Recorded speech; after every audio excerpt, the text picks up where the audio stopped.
Hey guys, Coach Ian here. I'm back. So we'll continue where we left off. Pero I want to discuss muna about KPIs and metrics para may idea ka. Para kapag hinire ka ng client, so nasa isip mo, ano yung gagawin ko? Hinire na ako ni client. Okay? Guys, sino dito familiar? Ano ang KPI? KPIs. Sige nga, ano yung KPIs? Siyempre, yung mga nasa BPO, alam na nila yan, di ba? Guys, KPI is Key Performance Indicator. Metrics, yung iba, target. Malinaw na guys? Anong mas pinakamadaling matandaan sa inyo? Yung mga may background sa BPO, alam na nila yan ng KPIs. Shortcut lang yan. Metrics, di ba? Madali rin. Or target, di ba? Coach, ano ang target ko pag nasa DM setting ako? Ano yung target ko? Okay, guys. Kunwari, hinire ka ng client, magdi-DM setting ka na. Guys, pwedeng ganto. You will do 100 DMs. Yung iba, ang requirement nila 100 DMs a day. Tapos makakabook ka ng 2 appointments a day. Malinaw hindi. Basta mag-DM ka, 100 na tao ang nakachat mo, tapos dalawa doon nag-book ng appointment. Yung iba, 200 DMs ang requirement nila. O, madali lang tandaan, di ba? Basta meron lang akong mabook na dalawa. Sa totoo nga dyan, wala nga rin silang pakik. Kapag nakabook ka ng dalawa, kunwari, what if 20 lang na ang nakachat mo, pero dalawa naman, tatlo naman na book mo, panalo ka na nun. Ang titingnan kasi talaga nila dyan, yung appointments mo. Yung pinaka-importante. Solve ka na dyan. Pero, pag mukhang pera ka, ay mukhang negosyo ka, mukhang commission ka. Hindi mukhang pera ha, mukhang negosyo. O, di ba? Mukhang commission ka. Siyempre, damihan ko pa yung DMs ko. Ba't ka titigil sa 2 appointments? 'Di ba? Ba't ka titigil sa dalawa?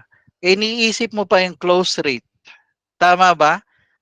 Sige nga, damihan ko nga appointments ko kasi hindi pa naman lahat yan maklo-close deal nila. Tama, hindi. Di ba ganun yung nasa sales law of averages? The more people you talk, the more chances of winning. So the more people you book, the merrier. Di ba, Ronald? Siyempre, yun talaga yung gagawin natin. Oo. Hindi ka mukhang pera ha, mukhang negosyo ka lang. Okay? Pero book more appointments if you want. Okay? Meron ding clients na ganito. 100 DMs, hindi nila tisilipin yung per day mo. Minsan sa per week ka lang nila titingnan. Yung iba, ganun lang din. Gusto lang nila, okay, kunwari ngayon, uy, nakadalawang book appointment ako. Di ba? Yung ganun na case. So, per week naman yung iba.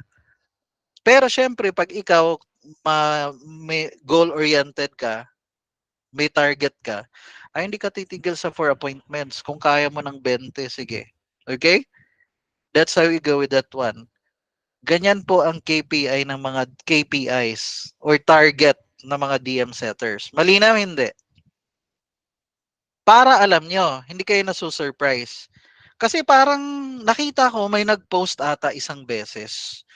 Hindi ko alam, hindi na ako nag-reply nun eh. Ewan ko kung sa wave 3 ba yon o sa wave 4. Parang sabi nila, parang ano daw, parang lugi daw sila kung 100 DMs a day. Actually, mahina yung 100 DMs sa totoo. Dapat above 100, 100 to 200 DMs nga eh. Okay? Huwag masyadong madami DM. Oh, 'di ba? Kasi guys, hindi, imagine this. 'Di ba yung kahapon mong ka-chat, pwede mo kasing i-follow up pa the following day. Tama hindi? Tama hindi? Kaya kaya yon. Example, meron kang 100 DM kahapon. So, eto ha, nag-DM ka ng 100 na tao kahapon. Tatlo lang ang nag-reply. Example lang to na scenario ha. O sige, 100 ang ka-DM mo, nag-send ka ng 100 DMs kahapon. 10 lang ang nag-reply. Yung 90, babalikan mo bukas? Hindi. May babalikan ka na bukas? Wala. I-DM mo sila. Tama po, hindi. O di ba may 90 ka na? Dagdagan mo ng 100 na bago. O di 200. Tama po, hindi. What if 3 days ka nang nagdi-DM or 4 days na? Marami kang babalikan ng mga tao. Tama, hindi. Kaya hindi overwhelming yun. Kasi may tracker ka, babalikan mo na lang. Ay, si ano, follow up ko to. Yun yung purpose nun. Hindi yung ibig sabihin, nagigets niya na ngayon. Ha? Okay. Bigyan ko kayo ng idea. Silipin niya. Okay. Ay, pastilan sa mukha eh. Na-delete ko ba? Kulit ko, no? Okay. Ayun na disconnect. Okay. Ayan na. I-ano ko lang ulit. I-share ko lang yung screen ko. So, okay na tayo dun sa DMs. Okay, let's go with this one. Let me give you an idea kung phone setter ka. Ulitin ko guys ha. Phone setters. Ibig sabihin, nagtatawag to, hindi. Nagtatawag sila, hindi, ang phone setters. Nagtatawag. Ang requirement lang sa kanila, 100 dials per day, 100 calls per day. Merong 25 na makaka-text. Ikaw, Ian, wrong spelling ka ha. Sorry naman.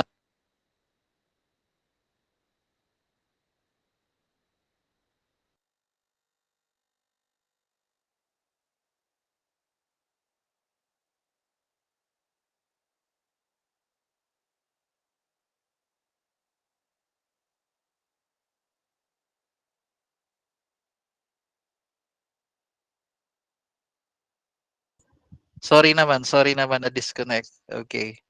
Parang naglolo ko ngayon yung ano ko ha, yung laptop ko. Okay. Oo.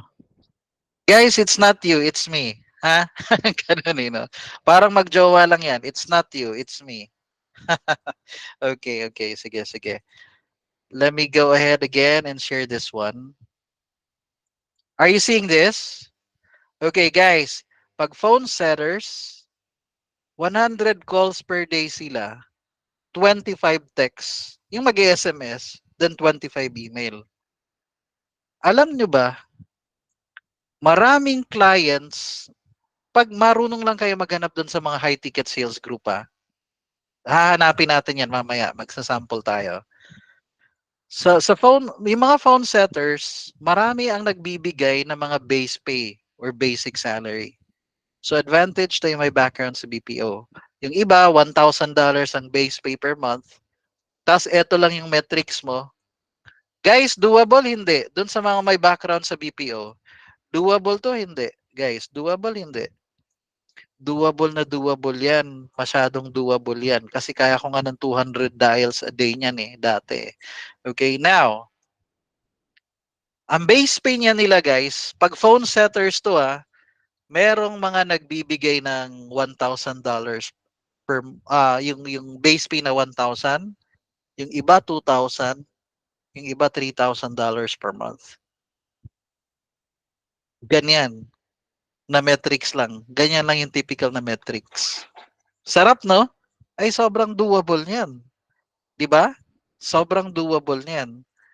So that's how it works when it comes to metrics. Gets niyo na ngayon? Naiintindihan na natin sa DM setting. Ganun pala yun, coach. Yes. Malinaw na. Ayan, hindi na malabo, malinaw na. Okay. Kasi ang next nating pag-uusapan ngayon, bigla akong may naalala si Coach Ian. This is totally something different. Yung iba dito, baka narinig nyo na, yung iba, hindi pa. And that's okay. Pero gusto lang tong i-explain ni Coach Ian para makarelate kayo. Okay? Goods ba yan sa inyo? Okay lang sa inyo? Meron akong ipapakita sa inyo na drawing. Okay? Let me ask you this.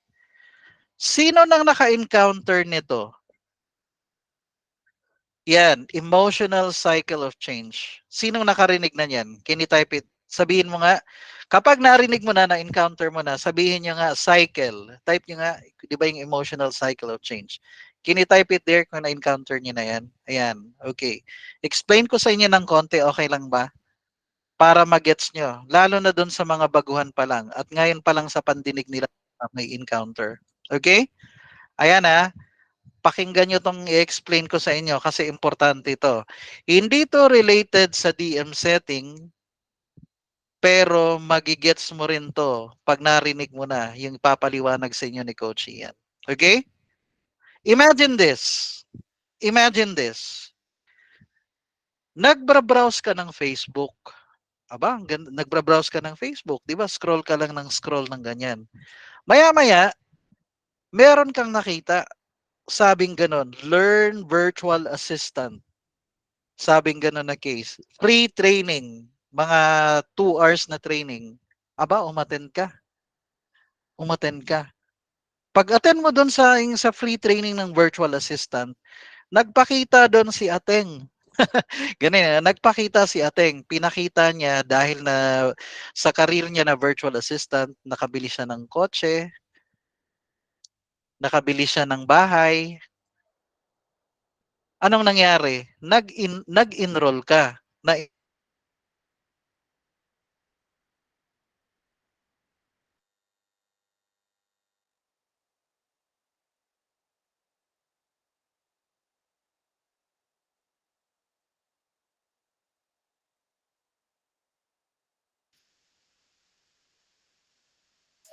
okay, andito lang po ako, ha?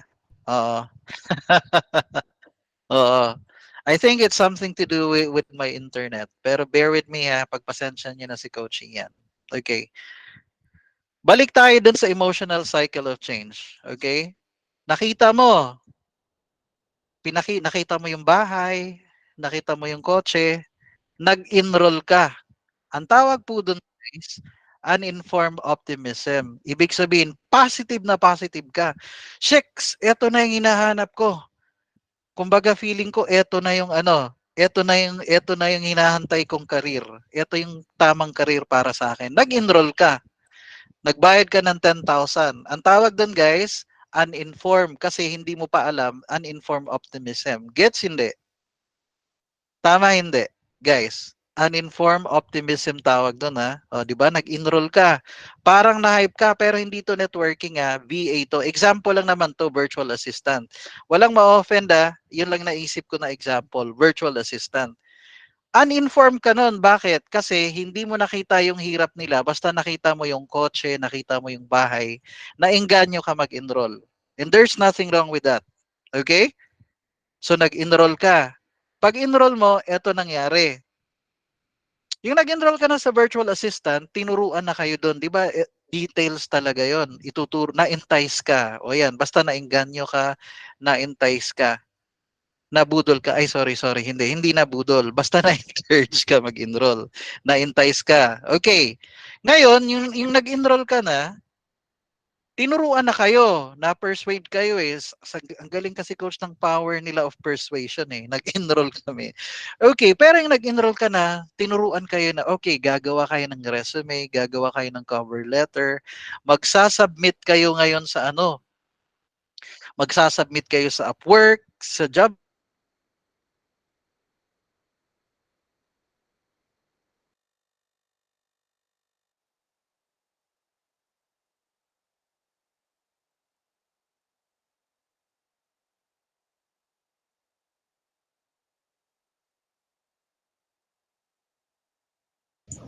Okay. Oh guys, masanay na kayo ha? Oo. It's something to do with the net kapag nadi-disconnect si Coach Ian. Yung ganun na case. Alright. Pero so far, nasusundan niyo naman ako. Oh, paano yung recording sa YouTube? Di i-edit natin yan. Ika-cut natin yan. Okay. Guys, so far, nasusundan niyo naman yung uninformed optimism, ha? O di yan na tayo dito. Yeah, uninformed optimism yun, ha? Nag-enroll ka na, sabi mo, Shix, okay to ha, gusto ko to, maganda to. Yun lang yung nasa isip mo. Pero yung pag-enroll mo na, inform ka na ngayon, aba, ang dami kong palang pagdadaanan. Naririnig niyo ba ako? Naririnig niyo si Coach Ian? Can you hear me okay? Alright. 'Di ba, ang dami ko palang pagdadaanan. So, kailangan ko palang gumawa ng resume, ang dami pala talagang gagawin. Yun yung nangyari. Tapos sabi mo, naisip mo, so wait, teka lang. Do I need to do all of this? Kailangan ko palang gawin lahat to? So ikaw, nadi-discourage ka na. Tama hindi? Familiar? Naririnig nyo? Naririnig nyo ako, di ba? Ay, o di ba? So, sabi mo, "Shicks, nag-enroll na ako." Yung gano'n. Inform ka na sa lahat ng ay, akala mo dati yung kotse niya, yung bahay niya, yung gano'n na part, madali lang. Yun pala, hindi pala. Marami palang hirap na pagdadaanan. Pero ikaw, medyo pessimist ka na, nadi-discourage ka na. So, do I need to do this pala lahat ng 'to? Tapos, ang ginawa mo, sige, sinunod mo. Kasi naglabas ka na ng pera eh. Sabi mo, hindi, tutuhanin ko to. O, sabi mong gano'n na case. So, nag-enroll ka. Pagkatapos, ito nangyari. Nag-enroll ka na. Nag-enroll ka na. Nag-submit ka sa OLJ, nag-submit ka sa tawag dito, nag-submit ka sa mga Upwork, naubos na ang connects mo, bumili ka pa nga, gumastos ka pa ng connects mo sa Upwork, tapos sa OLJ din. Pero ang nangyari, hindi ka pa rin na-hire. Parang nakaka-50 rejections ka na. Walang kumakagat, 'di ba? Walang kumakagat. Nakaka-relate kayo, no? Tapos, ang nangyari, umabot ka na tuloy dito sa dulo na part. Ang tawag dito, guys, sa pinakasagaran to, ang tawag dito, Valley of Despair. Okay? Valley of Despair. Sabi mong ganun, teka lang, ang hirap na. Baka hindi para sa akin to. Nag-decide ka, basta sabi mo, ang hirap naman na, andito ka na sa Valley of Despair eh. Ito ang pinakamahirap. Crucial part to pagdadaanan to lahat ng mga baguhan. Kahit si Coach Ian, dumaan din ako dyan na part na yan. Okay? So, emotional cycle of change. Ang hirap na ng ginagawa mo. Pagkatapos, eto matindi. Habang nagbra-browse ka sa Facebook, may dumaan. Sabi, libreng training sa dropshipping. Aba, nag-enroll ka. Sabi mong nag-enroll ka. Aba, ang galing, pinakita niya doon yung bahay niya, yung kotse niya uli. Relate match? Nakaka-relate? Hindi. So, ang ginawa mo, andito ka, nag-enroll ka uli. Ito ka uli dito, in-inform optimism, nag-enroll ka uli. Budol ulit. O, di ba? Budol ulit. Nabudol ulit. O, di nabudol ka ulit. Pero yung nandito ka na na part, ay, ganito pala sa dropshipping, kailangan ko palang bumili ng domain. Di ba? Naku, kailangan ko palang bumili ng domain sa tapos sa Shopify. Kailangan ko pala mag-set up ng store. Kailangan ko pala ng yung mga images. Masakit na coach, di ba? Pero, yun yung mangyayari mga boss. Tapos, eto uli, informed pessimism ka. Shicks, eto rin pala yung pagdadaanan, mahirap din pala. Tapos, syempre, meron ka ng store, di ka nang papayag na wala kang store. Dropshipping to hindi ka papayag na wala kang store. So, ang ginawa mo rin, nag-run ka ng ads, FB ads. Ang nagastos mo sa FB ads, 20,000 na. Ang kita mo pa lang, 3,000 pesos. Hindi ka pa nagbe-break even. Nagigets nyo ba? Pero, naglabas ka ng pera. Kasi maya-maya may dumaan sa Facebook mo. Anong dumaan, coach? Ang kotse. Hindi. Anong dumaan? Ang dumaan naman ngayon, copywriting naman or email marketing na training. Tama, hindi. Email marketing naman na training. Guys, karamihan ng tao, nandito lang napapako sa pattern na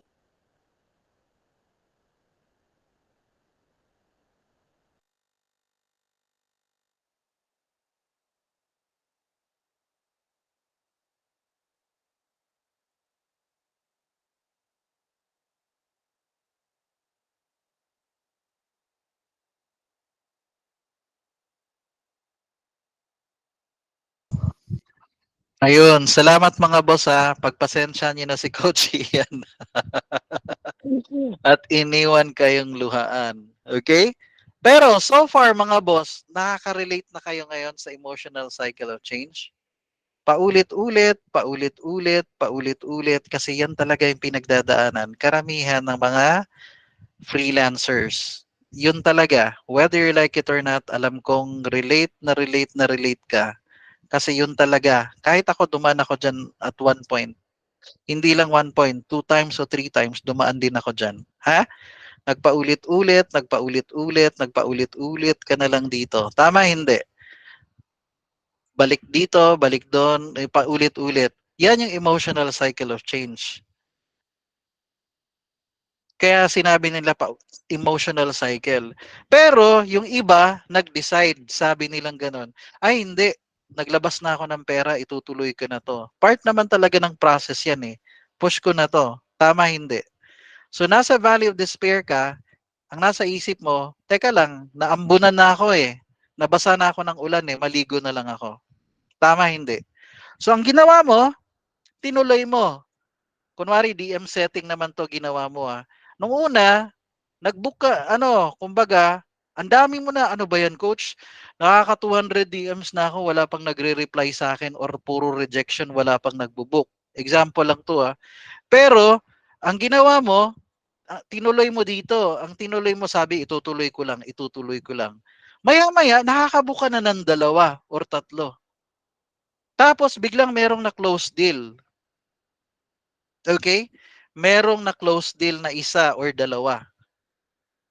Eh di tuwang-tuwa ka, sabi mong ganun, yes, possible pala to.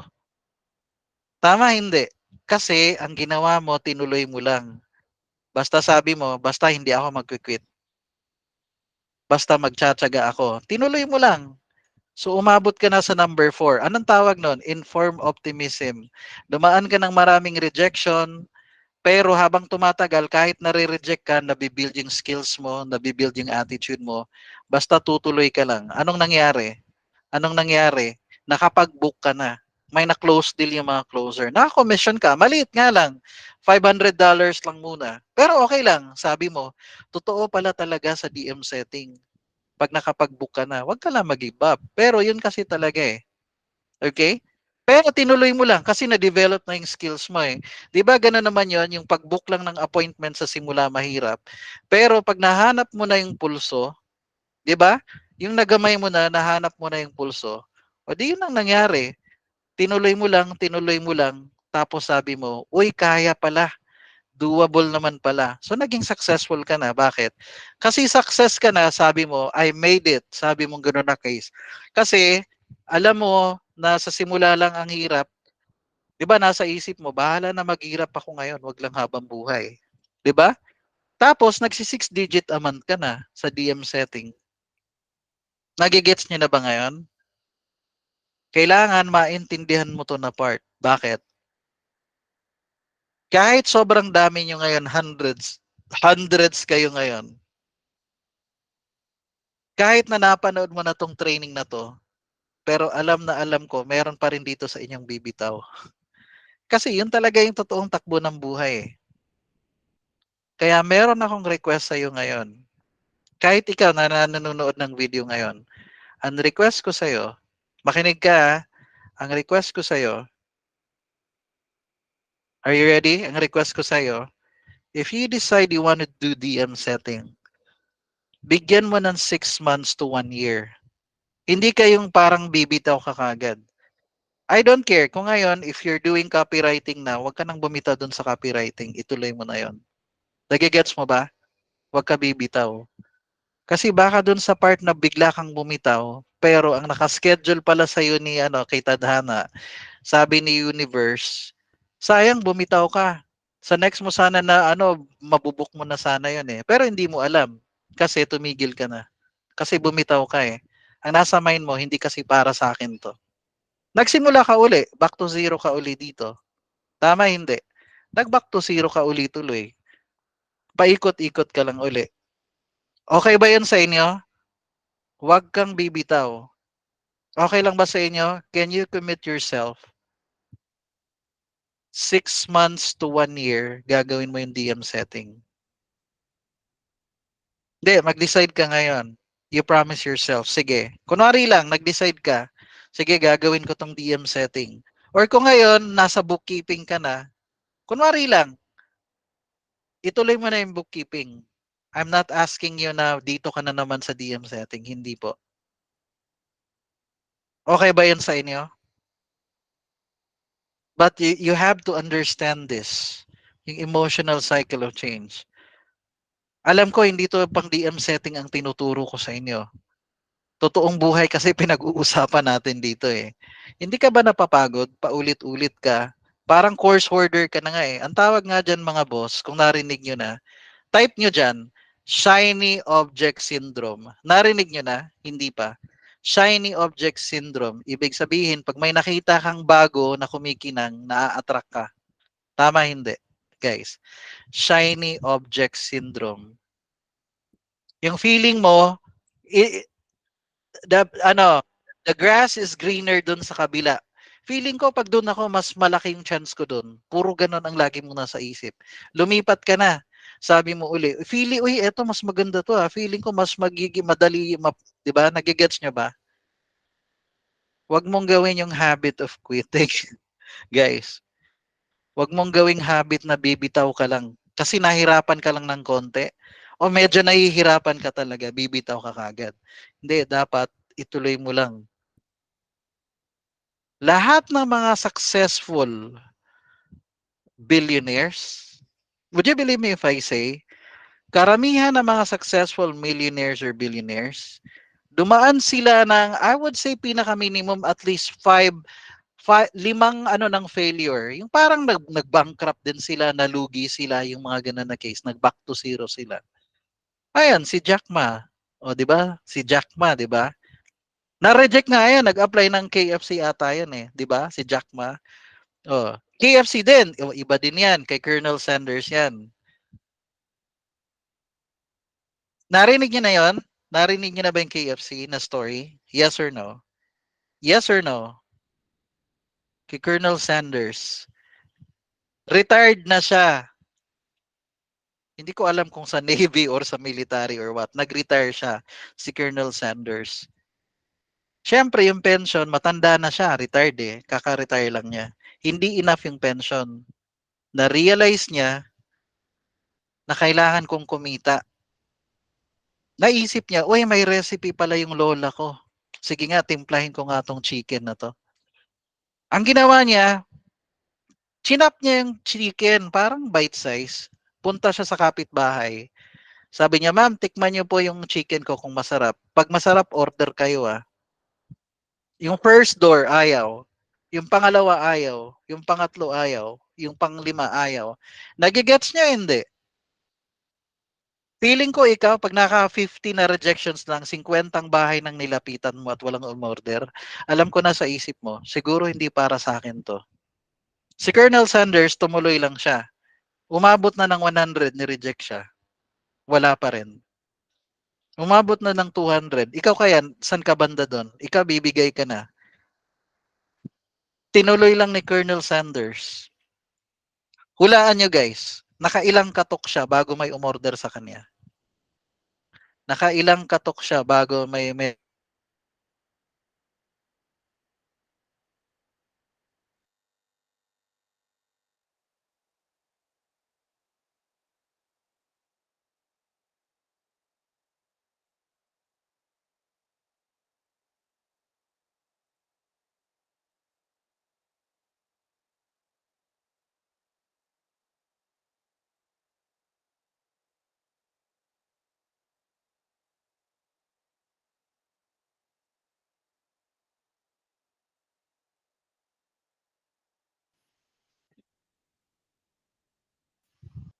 Okay, guys, are you still there? Andito pa ako ha, hindi ako bibitaw. I don't care kahit 1,000 na beses pa ito mangyari. Okay? Pero ang point ko guys, balik tayo kay Colonel Sanders. Umabot siya ng 2,000 bago merong umorder sa kanya. Kaya mo yon? Ingaabot ng 2,000 bago merong umano sa'yo, umorder. Pero look at KFC now. Look at KFC now. They have thousands of branches all around the world. Kasi tumuloy lang siya. Yun po kasi yun. Okay ba yun sa inyo? So ngayon, let me ask you this. You decide, mag-decide ka na ngayon, papayag ka ba na isa ka dun sa paulit-ulit, paulit-ulit, paulit-ulit, paulit-ulit. Kapag nahirapan ka, gigive up ka? Hindi, mag-decide ka. Mag-decide ka. Sige, I'm going to give my best 6 months or 1 year. Hindi ako bibitaw. Dapat ganun. I don't care kung video editing ngayon ifo-focus mo, that's okay with me. Kahit hindi DM setting. Pero mag-decide ka. Huwag ka bibitaw. Okay? Okay ba yun sa inyo? Alright. Sino ditong tinamaan? Kasi ako tinamaan talaga ako niyan. Dating dumaan din ako dyan na stage. Sige nga dito. Sinong tinamaan? Lahat tayo. Tama hindi. Lahat tayo. We went through that stage. And that's okay.